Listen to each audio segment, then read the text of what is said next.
At kumain sina Adan at Eva ang unang pagkain sa lupa.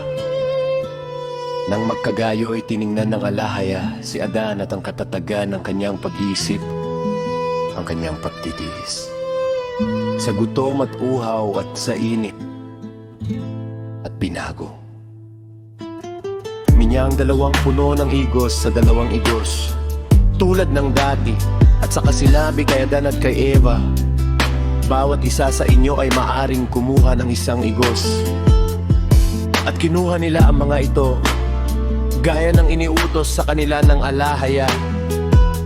At sinabi niya sa kanila, pumasok kayo sa kuweba at kanin ang mga igos, at busugin ang inyong pagkagutom. Baka kayo'y mamatay. Kaya, gaya ng iniutos sa kanila ng alahaya, pumasok sila sa kuweba ng mga oras na lumulubog ang araw, at tumayo sina Adan at Eva at nanalangin sa panahon ng paglubog ng araw.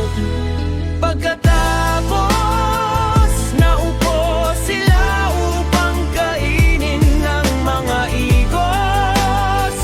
Ngunit hindi nila alam kung paano ito kakainin, sapagkat hindi sila sanay kumain ng makalupang pagkain. Natatakot din sila na baka kung kumain sila, mabigatan ang kanilang tiyan at lumapot ang kanilang laman, at mahilig ang kanilang puso sa makalupang pagkain. Ngunit habang sila'y nakaupo, ang alahaya sa habag sa kanila ay nagpadala ng kanyang anghel, bangi sila'y mamatay sa gutom at uhaw. At sinabi ng anghel kina Adan at Eva, sinasabi ng alahaya sa inyo na wala kayong lakas upang mag-ayuno hanggang kamatayan. Kaya't kumain kayo at patatagin ang inyong mga katawan, sapagkat kayo ngayon ay hayop na laman na hindi mabubuhay ng walang pagkain at inuman.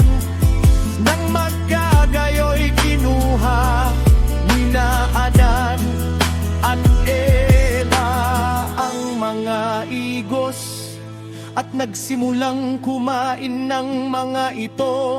Ngunit naglagay ang alahaya sa mga ito ng halo na parang masarap na tinapay at dugo.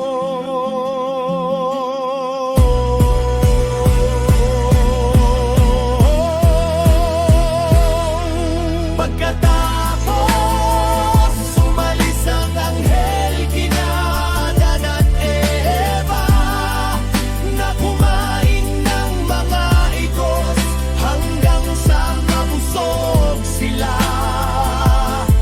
Pagkatapos, itinabi nila ang natira, ngunit sa kapangyarihan alahaya, ang mga igos ay naging punong muli tulad ng tawe, sapagkat pinagpala sila ng alahaya.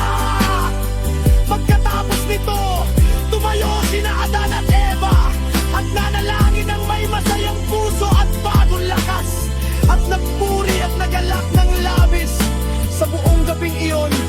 At ito ang katapusan ng 83 araw.